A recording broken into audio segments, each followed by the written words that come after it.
प्यारे बच्चों, good morning. मैं जयप्रकाश तिवारी, क्लास 9 चित्र विभाग एक। दो बैलों की कथा। जैसा कि दो बैलों की कथा के माध्यम से मुंशी प्रेमचंद जी ने उन हीरा और मोती की कहानी को उजागर किया था और लेखक बताना चाहता था कि झूरी नामक किसान के पास हीरा और मोती नाम के दो सुंदर बलवान बैल थे। दोनों में गहरी घनिष्ठ मित्रता थी। सभी तरह के काम साथ साथ किया करते थे, यहाँ तक कि एक साथ खाना, एक साथ बैठना, एक साथ मुंह निकालना नाद से, ये उनकी दैनिक क्रिया है। अब दोनों बैल हीरा और मोती झूरी के ससुराल गया लेकर के गया, लेकिन वहाँ रस्सी तोड़ा करके भागे थे और फिर दोनों अपने यहाँ आ गए, अपने घर आए। यहाँ झूरी की पत्नी और उसके झूरी के बीच में मतभेद उत्पन्न होता है इस बात को लेकर के कि ये दोनों बैल चोर हैं, काम चोर हैं, काम करने के डर से ये भगे हुए हैं। जबकि हीरा और मोती जानते हैं कि हमें बेच दिया गया है, यह उनको अनुमान उन लोगों ने लगाया कि हमें बेच दिया गया है। चलिए अब आगे देखते हैं कि इसके बाद क्या हुआ। दूसरे दिन झूरी का साला फिर आया और बैलों को ले चला। अब कि उसने दोनों को गाड़ी में जोता। दो चार बार मोती ने गाड़ी को सड़क की खाई में गिराना चाहा, पर हीरा ने संभाल लिया। वह ज़्यादा सहनशील था, वह ज़्यादा सहिष्णु था। सहनशीलता उसके अंदर भरी हुई थी कि ऐसा नहीं करना चाहिए। संध्या समय घर पहुंच करके उसने दोनों को मोटी रस्सियों से बांधा और कल की शरारत का मजा चखाया। फिर वही सूखा भूसा डाल दिया, अपने दोनों बैलों को खली चूनी सब कुछ दी। दोनों बैलों का ऐसा अपमान कभी न हुआ था। झूरी इन्हें फूल की झड़ी से भी न छूता था, फूल की झड़ी से न छूता था तो इन्हें मारता नहीं था, इन्हें पीटता नहीं था, इन्हें सजा नहीं देता था, क्योंकि ये बैल कभी सजा का कार्य करते ही नहीं थे। उसकी टिटकार पर दोनों उड़ने लगते थे। यहाँ मार पड़ी, आहत सम्मान की व्यथा तो थी ही, उस पर मिला सूखा भूसा। नाद की तरफ आंखें तक न उठाई। दूसरे दिन गया ने बैलों को हल में जोता, पर इन दोनों ने जैसे पांव न उठाने की कसम खा ली थी। वह मारते मारते थक गया, पर दोनों ने पांव न उठाया। एक बार उस निर्दयी हीरा की नाक पर खूब डंडे जमाए तो मोती का गुस्सा काबू से बाहर हो गया। हल लेकर भागा। हल, रस्सी, जुआ, जोत सब टूट कर बराबर हो गए। गले में बड़ी बड़ी रस्सियां न होती तो दोनों पकड़ाई में न आते। हीरा ने मुख भाषा में कहा, भागना व्यर्थ है। मोती ने उत्तर दिया, तुम्हारी तो इसने जान ही ले ली थी, अब की बड़ी मार पड़ेगी।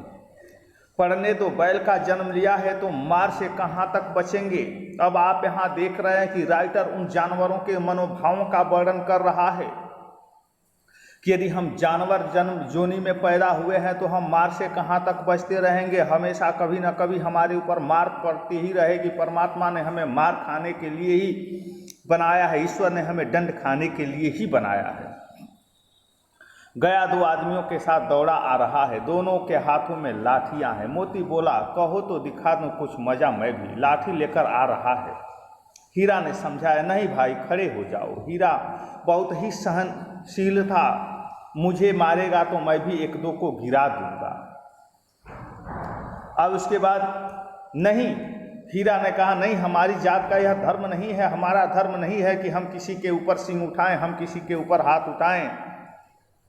मोती दिल में ऐंठ कर रह गया, आ पहुंचा और दोनों को पकड़ ले गया। आज मोती दिल में ऐंठ कर रह गया, आ पहुंचा और दोनों को पकड़ कर ले चला। कुशल हुई कि उसने इस वक्त मारपीट न की, नहीं तो मोती भी पलट पड़ता। उसके तेवर देखकर गया को उसके सहायक समझ गए कि इस वक्त टाल जाना ही मसलत है।